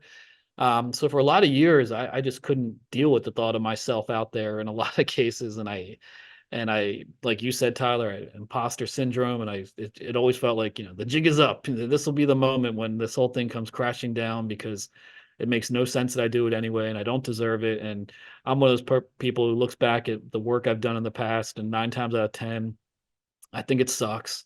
and I can't believe that anyone liked it in the first place, and all those sort of things. But again, similar to what you said, Tyler, I think as I got older, and it's good. You don't want friends or girlfriends, fiancés, wives, but the people in your life, you don't want them just to say nice things for the sake of nice things. But when you have someone who cares about you and says things that you can tell they mean and that it helps you look at yourself a little bit outside yourself, I think is pretty important. And I need that quite a bit. Not just, oh, tell me how great I am for my ego, but when friends and people close to me can say like, no, like this is who you are. This is why you have value. This is why people like it. I think that can be really helpful and something I can carry with me for at least another few minutes before it comes crashing down again. But I think I am better at looking at myself as someone who has earned a right to be where I am and who does work that is worthy of respect and recognition. And then in that sort of, I don't know if bipolar is the word for it, that's probably too dramatic, but then it can just vacillate to the other direction. Yeah, just like the whiplash. Yeah, these brief moments of like, I am the greatest of all time. Like, why does no one see this? Why am I still in this situation when I could be doing this? Like me, I'm the best, and then you just have to find this middle ground of daily confidence, but a little bit more grounded in reality and concrete steps you can take to get wherever you want to go next. I like that answer. I think it's a very good answer. And again, speaking as a proud longtime member of the Ben's Biz cult, your work has long had a pretty amazing value to a ton of people. I know I've mentioned this a lot throughout my time on the show, but my favorite thing to do when I didn't want to do work or when I didn't have work to do when I was working for a minor league team was just read the Ben's Biz blog, which I would do constantly. It was always full of like fun links that I got to click on and like cool pictures and this album that you bought and this thing that you ate and this weird uniform thing that you came across and this logo and those. It's still to this day is one of the things that I loved about being in a minor league front office setting every day. Okay, here's my last question. And I think it's the biggest one that I've asked either of you, but it's because you're at a stage in life that Sam and I have not yet reached. How has being a father changed your perspective on your work, the travel, obviously, that you do?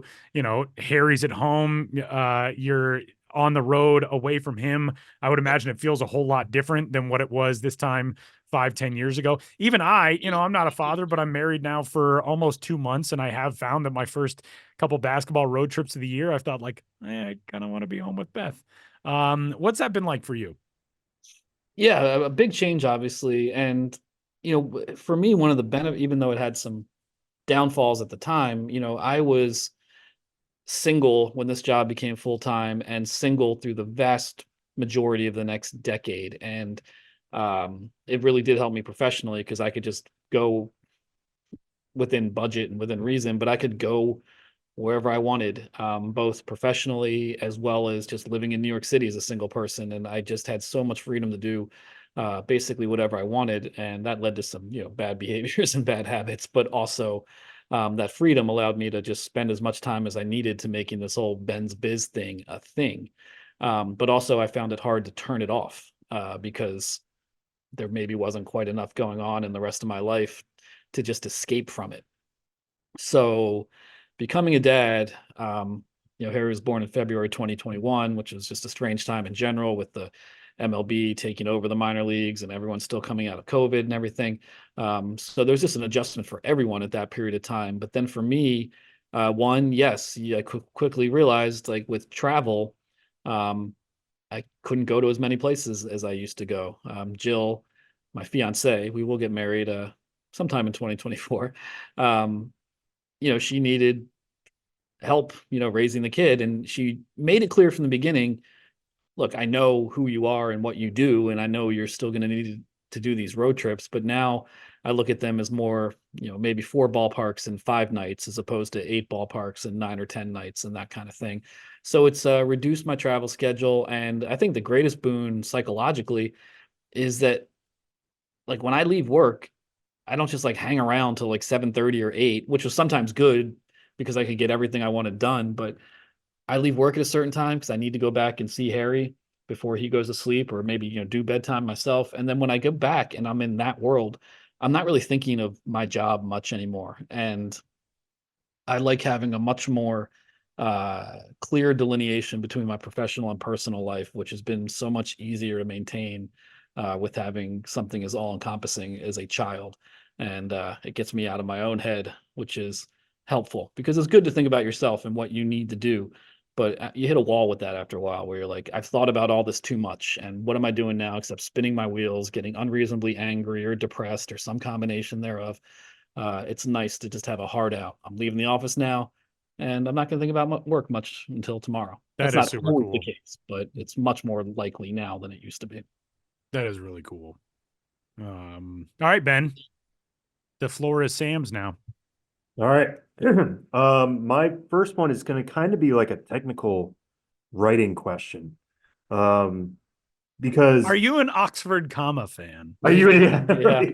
I was Please. weaned off that. I was Yeah, without same. thinking, I and then I know. started getting shamed for it until I just dropped it. Yeah. In my interview for this job, I was asked a question about like, what are some of your grammatical pet peeves? And I said like, I love the Oxford comma. And they were like, we don't use that here. And I was like, what? What kind of monsters are you? But anyway, neither here nor there.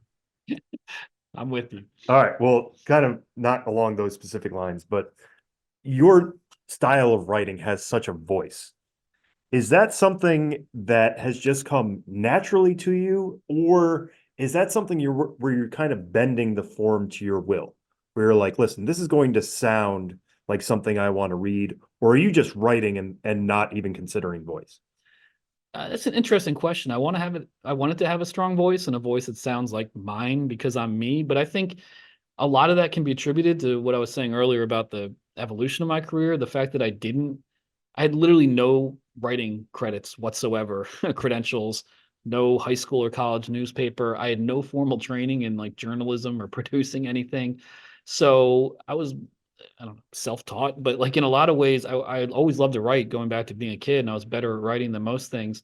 But after high school, there was no really formal education in actual writing. And I've always been real humor oriented and really had a strong, detour into comedy writing. And so I always like to be funny, which minor league baseball has a greater likelihood that what you're writing about could be funny than most things. And I don't want it to be like, haha, it's another laugh a minute riotous article with old Ben's Biz. Like it doesn't need to be like haha funny, but like I do like to have a distinct voice and maybe word choices or very dry asides that kind of show like this guy's in on the joke. And then often I feel like I write little things that are like that, and then the tweet goes up or it's on social media somewhere and everyone just seems like they're commenting on the picture, and I'm just like, I spent a lot of time writing this. But you always, that's another thing I'm sure you guys know too, you always have to just assume that someone out there really does care. But I'm always writing for that person whoever they may be. I even articles I write now that are just 600 words, I spend too much time on them because I want them to be pretty precise, and I get very frustrated by sometimes my lack of descriptive detail or ability to really stretch out, and that can go into the self-loathing thing. But yeah, I didn't really learn, and it's just an extension of myself and something I've tried to cultivate and keep getting better at. And I do feel like there's a lot of room to improve as a writer. But that's a good thing. It's not like a physical activity where you're like, well, I used to run a mile in this much and that'll never happen again. Like as a writer, you can just keep within reason saying I can keep improving. Yeah. I also, unlike Sam, I don't run at all. So I've never had that issue. Yeah, I don't write either. I don't run either, but when I did. Well, that I think that kind of goes back to what I was talking about earlier of like, I want somebody to see my byline and trust that they can, or they know that the information is good. I think they don't even need to see your byline because you have that style.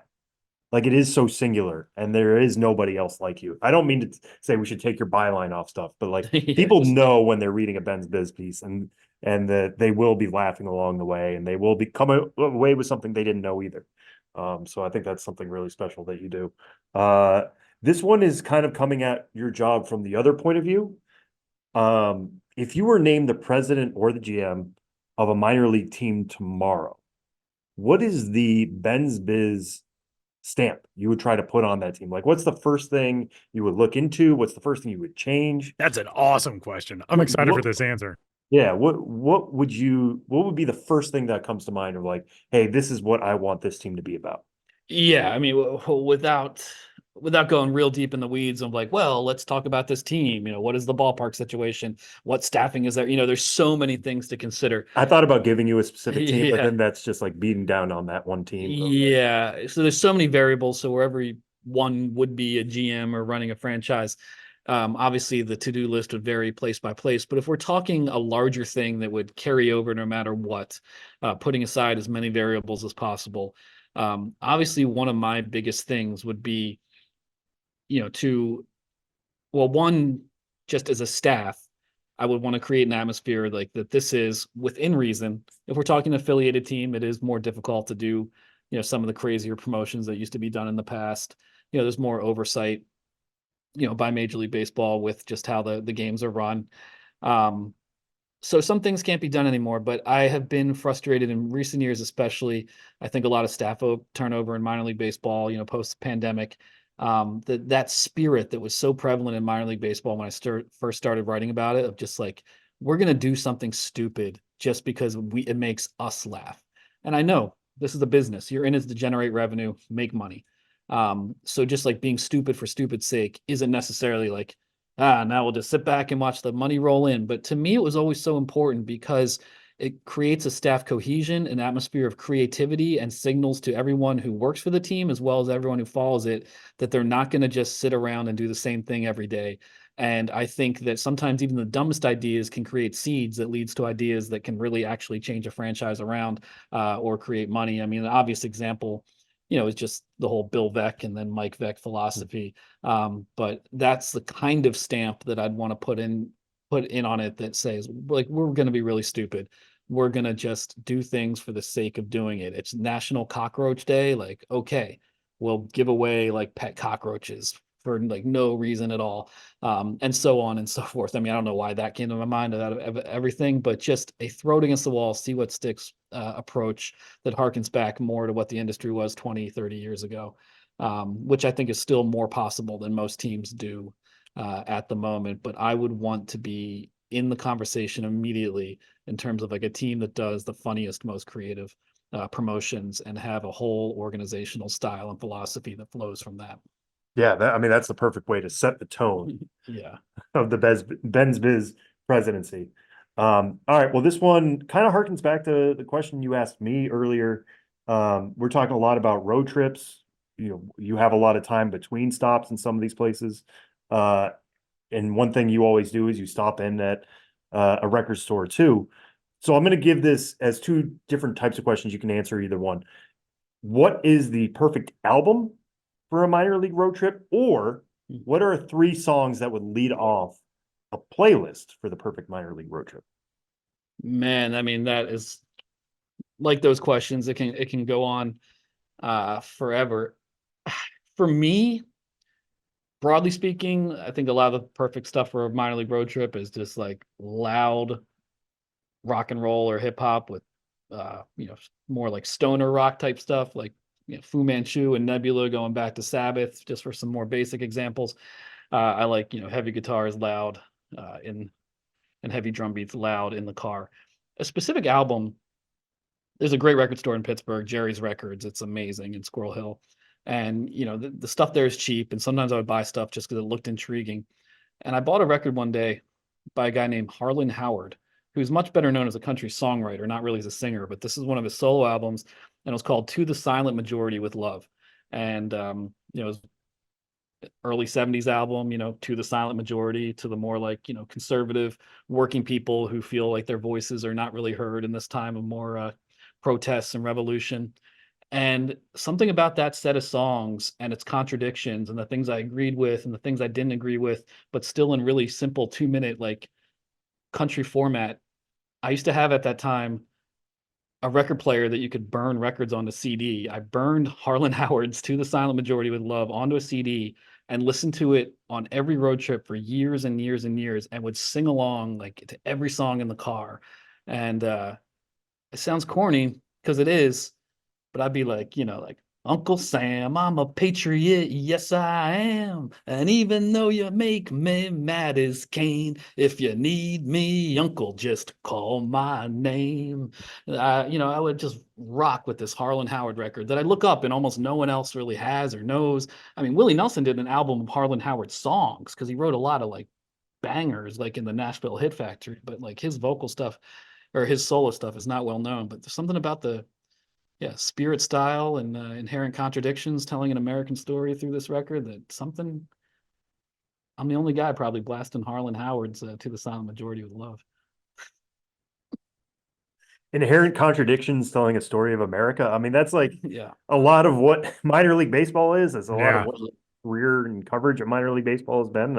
I'm really glad you found that because that's perfect. Yeah, and in a bigger picture, that's what I love, finding these little things that become yours. Not that you don't want to share them, it's like it's mine, but these little nuggets that you find all over America that just you connect with and that make you, yes, proud to be an American. That is pretty cool. I like that a lot. Man, did we exhaust all of our That's 18 questions? Yeah. We only talked for like an hour Incredible. and a half. something like that. Don't worry, it's not just us, because there is one other memory that we need to learn, and that is the memory of your favorite Ghost of the Miners hosts and ours, Josh Jackson, who swings by the show to tell us his story right now. There's only one road into Key West, but you won't believe where it can take you. Travel back in time to a city rich with history. Discover amazing artists and musicians. Taste seafood fresh off the boat. Or just kick back and soak up the island vibe. For more about Key West, visit flakeys.com. Key West, close to perfect, far from normal.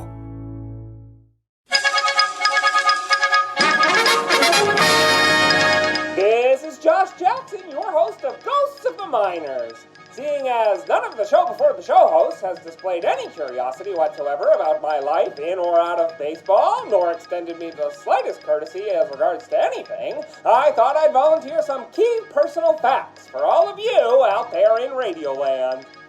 My boyhood idol was Kid Nichols. My first job in the game was as a junior tobacconist for Colonel Rupert, who hired me on the spot after he saw me get into fisticuffs with Enrico Caruso. My favorite baseball memory is the time I was working on translating a poem by Rimbaud in France during the Great War, and one thing led to another when I found myself hitting for the cycle and throwing a no-hitter against a squad led by Grover Cleveland Alexander. But for now, you'll have to excuse me.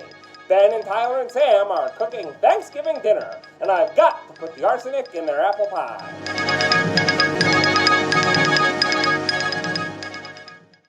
JamesAllen.com is the online destination to easily design a customized engagement ring and save up to 50% compared to traditional stores. You pick a diamond, whether it's lab-created or earth-created, James Allen has over 200,000 conflict-free stones. Then you pick your ring setting and metal. And if you need some help, they have real-time diamond consultations available, where an expert can walk you through it all. Get 25% off your order at JamesAllen.com code podcast. That's JamesAllen.com code podcast. I love that, but it will not stand. And at some point soon, we're going to drag Josh kicking and screaming on for his very own biocast episode of the show before the show, whether he likes it or not. Because he's truly one of the great geniuses of our time, and his Josh Jackson is just like a person I am so delighted that I even get to know in life that I can't really put my words accurately behind that sentiment. So at some point we're going to drag him on. You're all going to hear from the real Josh Jackson. I think that sounds like a good idea, right? It does, but I will also say him writing that is a peek at the real Josh. It is. It totally is. It's all within his mind, and yeah, you're learning as much through that writing and through that recording as you would. We're still going to do it. I'm not poo-pooing anything, but it's just what you guys hear on a weekly basis from that creative genius is the real Josh. He's amazing. I said him a second ago, he's like our Salinger. He's like up there in the wilds in the extreme. He's not in New Hampshire, but he's in Maine. He's somewhat reclusive. He's a genius. He's our reclusive genius. I like it. It's a good character to have on this podcast. Is that it? Are we done? I think we're done. I think we're done accompanying people. If somebody had like an hour and 26-minute road trip, this was the perfect companion for you. I hope it was. I mean, I think this is a good week to do this. I think during the season, I'd be like, it's way too indulgent, but it's a holiday week. We do obviously go without saying, I appreciate everyone who's been listening to this podcast, new listeners and long timers. And maybe it was interesting to hear about the careers and life stories of us three knuckleheads, us Trace Chiflados. There's a Mexican restaurant near me, and I learned that Chiflados kind of means like stooge. So like Trace Chiflados. That's the Patreon. I was going to say that could be the episode of this podcast also. I do have one final question for both of you. And that is, what is something that you are most thankful for this life that you have in baseball? It's a week of giving thanks. Tell me something that you're thankful for. For me, it's that moment where I go to a major league game or a minor league game, but a major league game specifically for this scenario, and you just know something about more than half the roster. I mean, there's always going to be pop-up guys. There's like relievers who you don't cover a ton in the minors and make something of themselves at like 27, 28. But like I was talking about this earlier, it's one of the coolest things I do in this job is just like getting to know these guys as people in some cases, but getting to know them as players, seeing different things in their game, being able to tell those stories early, I guess is the big thing for me is getting there. That's the name of this show, is the show before the show. We are there before these guys make it big. And I'm grateful to be able to tell those stories and share them with so many of you. And hopefully you're at games, from rookie ball all the way to the majors saying like, hey, I heard about this guy before, from the pipeline crew, from the milled crew, from the show before the show. And you can turn to your buddy and be like, this is what I heard. And that just makes the game itself so much more communal and fun. I think it's for me such a big portion of my material, especially on the road trips where I get enough material to last for much, much longer than the road trip itself, is that I'm often writing about people, some unique ballpark character working for the team, fan, historian, whoever they may be. I often write about people who had never before been written about, and certainly not like in a national level. And I love that I get to be the one to tell this person's story. And I know doing the job we do, it's not to like make your subjects feel good, but I love that it's very special to a lot of the people I write about, as opposed to, a lot of athletes, especially, they're in a press conference just saying the same things over and over again. I love that I have the antithesis of that. Someone who's really not asked questions about themselves very often and who gets to tell me about themselves. And then I have the privilege really of just being able to write a little story about them that hopefully they'll love forever, and that the people who know them will really appreciate. And then obviously, hopefully readers will appreciate, even if they don't know that person, just because it's an interesting American minor league story. Can I come one more real quick? Yeah, of course. It's a week for giving thanks, buddy. Yeah. And Ben, I'm sure this happens to you all the time, even more so than it happens with me. But like I traveled more this year than I ever have. It feels like there's a member of the minor league family everywhere at every ballpark. But like you just show up and it's just like, oh, I know you from this thing. I know you from this thing. Here's a fan who's like, listen to the show. Here's somebody who I've met before on the road. It happens so much this year, and it happened in unexpected ways. It's one thing when you've been communicating with a team for a while and you show up and you're like, all right, we're good now. We've known each other for a bit. It's another when it's just like, oh, hey, I didn't expect to see you here. What are you doing here? Like that happens so much in this minor league community, and I'm so thankful for it. And it's actually happening at this moment. Fort Wayne broadcaster John Nolan is in the building and was texting me like, hey, I'm around. Are you around? I would love to see you. It's just like, it's crazy that this happens, that somebody from Fort Wayne, Indiana can just text you and be like, hey, I'm in New York City. Let's hang out. And like, yeah, of course, because we're friends in a way that we wouldn't have been otherwise. This is one of the truly national, international sports that is going on. And it's one of the most familial sports. And I appreciate that every day. Absolutely. That is really cool. I'm going to give you my own answer also. And it, sort of piggybacks, Sam, off of what you were saying. I'm just very thankful for the people that I've come to know in my life through not just this job, not just the minor league side or the broadcasting side, but just baseball, man. Like I said, I had a wedding a couple of months ago and I was sitting there at the reception looking out and thinking, you know how many people in this room I know because of baseball? Because my high school friends, we all played together. My college friends, we played together, or we bonded over the teams that we liked or whatever. My friends from minor league jobs that I had, Mike Passanisi, who was there, who I was a broadcaster with in Altoona in 2012. Anthony Masterson, who was there, who I was a broadcaster with in Myrtle Beach in 2010. You guys being friends that I'll have forever. Josh Jackson being a friend that I'll have forever. And even just, Sam kind of touching on what you said, the amount of people that we come across who are longtime listeners or fans of the show.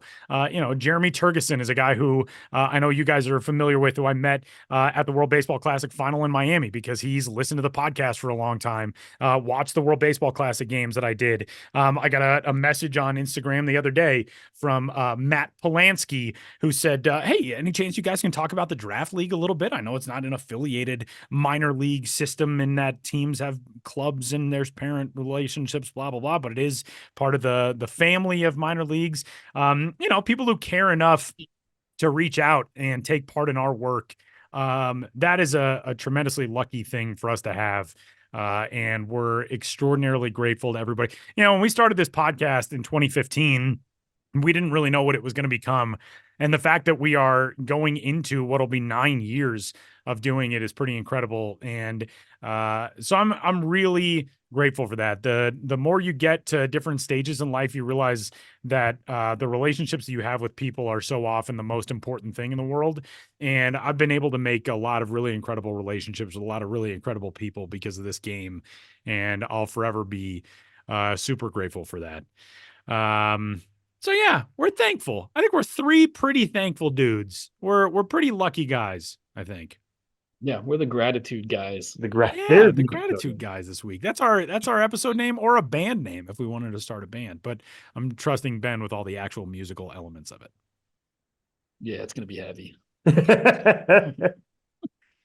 All right, everybody, we're going to say goodbye for this week's episode of the show before the show. If you like this episode, if you want us to do more fun stuff like this over the off season, feel free to get in touch. podcast@milb.com. The cool thing about the state of where this episode is right now is we've got, a lot of confidence, a lot of support, and we have the ability to sort of, take different turns and tweaks and try new things and challenge ourselves on this podcast. And that's a lot of fun for us. So if you've got some concepts and some things you would like to hear from us, send them our way, podcast@milb.com, and get in touch. And we thoroughly enjoy hearing from all of you, and we are so appreciative for your support. For Benjamin Hill, Sam Dykstra, Josh Jackson, and all the rest, my name is Tyler Maun. Happy Thanksgiving, everybody. We'll catch you next week.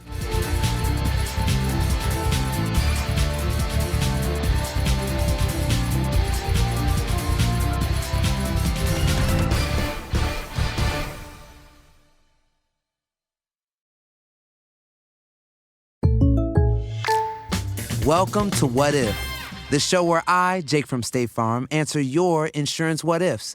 Today's caller's Gio. What's up? Hey, Jake, what if I'm shopping for a new policy, but there are so many options that I freeze up and just can't choose? It's okay. An agent can help you choose the right coverage. At State Farm, we're there for your what ifs. Oh, now what if I need help deciding on dinner?